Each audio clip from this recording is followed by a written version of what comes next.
Okay, on this episode of Fixing Bugs and Stuff, we're going to go through some components that are attached to the pan.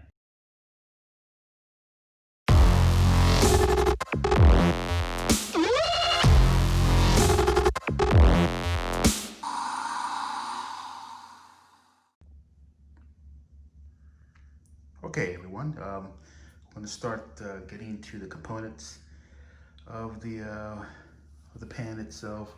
If I didn't mention before, this is an MP steering coupler. The other half I don't have on here, along with the steering damper. I don't have that. I guess a steering damper coupler. I don't have that on there yet. Sorry for the shakiness. Talk about the master cylinder. This is a large bore master cylinder. If you're gonna use disc brakes, I recommend getting a large bore master cylinder. If you don't have the ability to get a large bore, or you're still using the stock one, you're gonna have to use a check valve, residual check valve for the rear, if you're gonna have disc brakes in the rear as well. So that's the help for braking. As you can see here, I do have a reservoir, and there's two areas here that brake fluid gets plugged into, and that's why I had to go with a reservoir here, because normally on the 66 and below, there's only one area to fill your master cylinder, and usually through this grommet here that gets attached to the master cylinder. But this is a different setup, so I ended up going with an MP reservoir. I'll leave a description for that. Also, I put a hole to put this grommet in here. So my plan was to run a line from here to the reservoir behind the spare tire. And the idea is anytime you need brake fluid, you pour it into the reservoir behind the spare tire, and the line will go down and fill it up into this lower reservoir to keep brake fluid going. So I would not fill up the reservoir behind the spare tire, because all that brake fluid builds up pressure, and it will start to fill up this whole reservoir here. And since this reservoir has a check valve for air, the brake fluid will leak right out of there. So that's not what you want. So if you're gonna check your brake fluid, check it here on this lower one, this lower guy here, and fill it from the reservoir behind the spare tire. Let's see here, stainless steel lines still. I decided to go stainless steel lines for everything, just my preference. Let's see, we talked about the brake switches. There's two of them here. Normally there's only one. I added two because I need to plug up both holes. Since this is a later model master cylinder, only need one to operate the brake lights in the rear. The second one, I'm not sure what I'm gonna do with. Maybe I'll use it as a brake light of some sort if needed. Don't know. The clips to hold the brake lines in are stainless steel as well. I have one here. I have one on the other side here. Focus right. And then the brake pedal assembly. We'll start getting into that guy. Brake pedal assembly gets bolted by those two bolts there. One and two. And also you can see the bolts for the master cylinder there. Be sure to place the boot here if you don't have it already. You can see with the brake assembly, you see a spacer here. You can see here, a spacer that's here. I opted to go for the Bigfoot, I guess clutch kit. It's a pretty nice kit. I'll leave a link to that. It looks like this. And then you bolt your clutch cable to it. Comes with a rod instead of using the hook. A lot of times that hook gets broken, or it gets broken, it gets sheared off, and your brake cable doesn't sit on it right. A lot of times there's noise from it rubbing on there. It's just not pretty. So I opted to go with that. Accelerator pedal. I went with a roller pedal. I've used them before, kind of like them. Pretty cool. As you can see here, I went with a bulletproof accelerator cable. If you're gonna go with a bulletproof, my recommendation is put a screw-in nut in through the hole. It holds it better, actuates pretty smoothly here. No binding. Also, because of this coupler here on this huge wire line, you're gonna have to cut this tubing back to make it fit. If not, this coupler, if you can see it, will hit this tubing, so you have to cut that back. Let's see, the brake pedals themselves, I got these off of eBay. I think it was like 25 bucks. And they were for a Ford Focus. It kind of fit perfectly because they were like almost the same size as the normal Volkswagen pedal. So I cut the focus out of this center here. And it already came with these 3 screws, so I was able to take the whole thing apart, but I cut the Ford Focus out of both sides. And then drill holes into the pedal itself. You can see here where it gets mounted in the back. Let's get a little focus here. That's where I mounted in the back. Put some blue Loctite on it to hold it in place. And I screwed it all together. That worked out pretty well. These are not bad. These are also, I think they're aluminum, but these are stainless steel screws. Let's see what else. Oh yeah, the brake line goes through. These brake clips I had to add because the ones that originally come with the car, I think they cut them off. I don't know why. It makes no sense, but you need to have your brake line secured. So put one there, put one there. Look at the manual. Oh, that's look at the manual. I recommend always having a manual. Good stuff. One there, one there, one there. And this is an original one if you don't know what it looks like. That's how it's supposed to be along the whole wall here.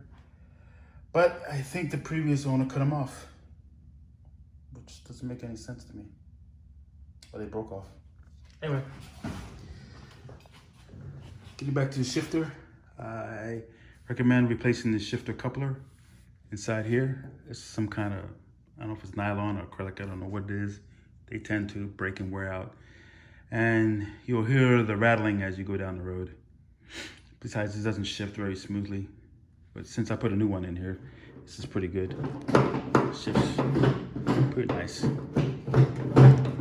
Pretty nice. Yep, reverse. Pretty nice. And then I recommend replacing the cable in your heater cables, whether it be here or if your heater cables are set up in here. I would recommend replacing them too. Don't use the old ones. They usually get rusted out and nasty. You may have to clean the lines in here all the way through, but that's easy to do. You just stick a small wire in there, just clean them out. Let's see what else. Replace your emergency brake cables. My kit came with it. I opted to go with a disc brakes in the rear. So it came with the brake cables. So that was nice. If I haven't mentioned before, going back to stainless steel lines, be sure to put your grommets in. Oops, man, I'm terrible with the camera. Terrible, guys, terrible. And I apologize. I'm no, there's a grommet there. Make sure you put the grommet in. The split grommet, not too happy about that. Water can still get in and settle onto the pan. So I made silicone them. There's one there. That's also one. Sits right here. That's also split. And I probably silicone it back there. Let's see what else. Moving on to the brake lines here.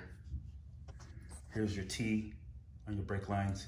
I opted to get new ones. I don't know why this thing's not focusing. I opted to get a new one. My old one, I think it was kind of loose when I tightened everything, so I didn't want to have any leaks. So I did that.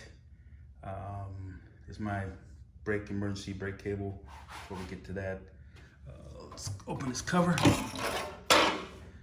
I went with a German coupler. I just want to make sure I get the best for the car. Don't forget to add your wire in here. These screws will get kind of loose through time if you don't add the wire. Next thing you know, you go to shift and it doesn't shift. All right, going back to the brake lines. You can see I routed this one around and over. Again, another stainless steel clip there to hold the line in.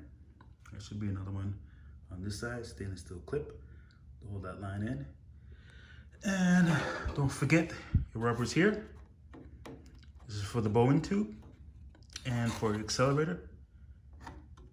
Want to replace those. Also, the rubber for your nose cone on your transmission. And we can talk about transmission real quick. Oh,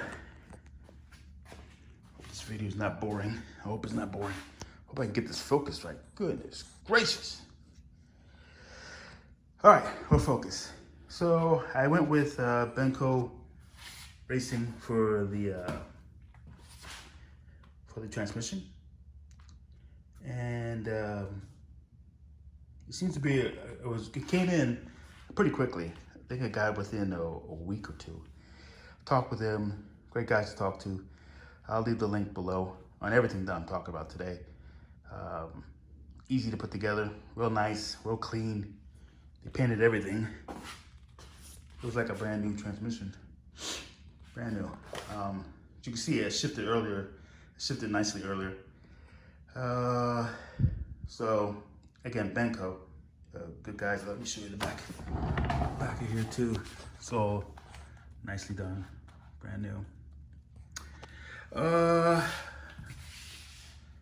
More grommet stuff. Put grommet on here. That is for your fuel line coming through. There is a grommet on the front for your fuel line. There's one here too as well. This looks a little crimped, so I might have to cut that, fix it. So don't forget the grommets, they're very important. These grommets are not split, they're a hole. That should be good. Again, I'll probably put silicone around here because I don't trust it. I don't trust it. Water, this is a dangerous thing. It's the enemy for these cars. All right, I know I'm rambling on. I didn't want this to be a long video, but it looks like it's turning into one. Plus my bad focusing and all that stuff. People are not gonna like this. Not gonna like it at all. Okay, get a closer up the nose cone. Put that in. This is a 60s pan. So the previous owner, they put in, they welded this in here. That's not how the 60s bottom half goes on. They welded that piece on. They did a good job on that one. You can see here, this is not your normal mount.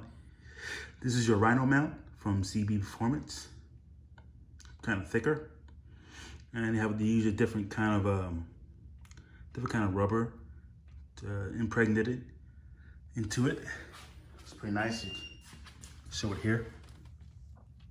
Same thing, these are Rhino mounts I got from them on my old, I guess, swing axle transmission bracket. Was kind of really bad shape.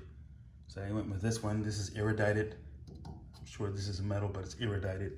That's what the yellow color is. See what else we got here. Brand new Bowden tube, brand new clutch cable. I went with, they call it the 6-shooter for the clutch cable adjustment nut. What I did was I polished this. I didn't want to get it painted. I polished it. Then I clear coated it.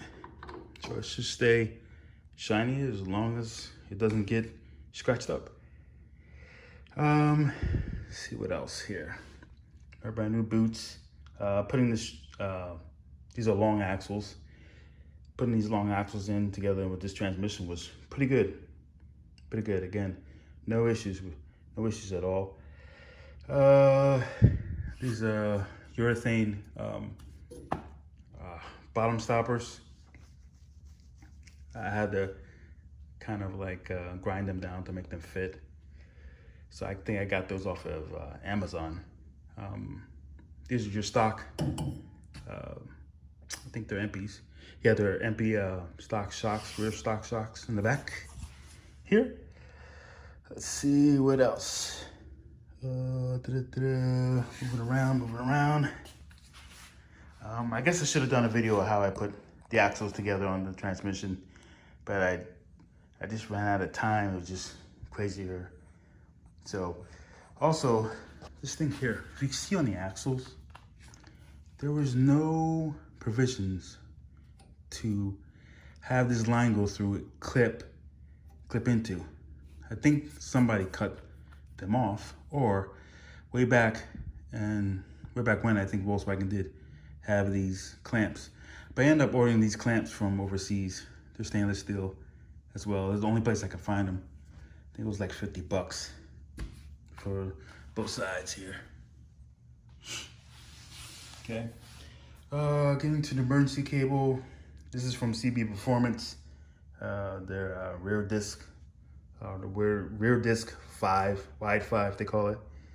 Make sure you paint your drums on the rear because they're cast iron. They're full cast iron. And these emergency brakes are pretty clever. Right now it's engaged.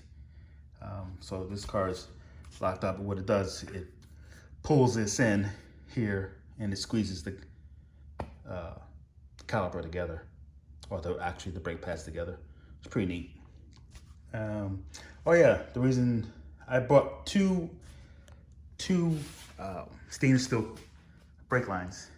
Reason being is because I needed this length to go on this side, but when you buy the kit, only comes in that one size. So I bought two kits, so I can have one on this side and one on that side to be symmetrical. So let's see if I missed anything. You guys can always comment and let me know. I always miss stuff all the time. I should write this stuff down. Yeah, this is the heater cable. Brand new heater cable coming through. Be sure you put the boot on here, prevent water going through. My recommendation is to put grease in here. Grease in here so prevent it rusting out or water collecting. Oh, let's see what else. Back here. That's basically it, guys. If you have any questions or comments or want to add below, I know this is a long video.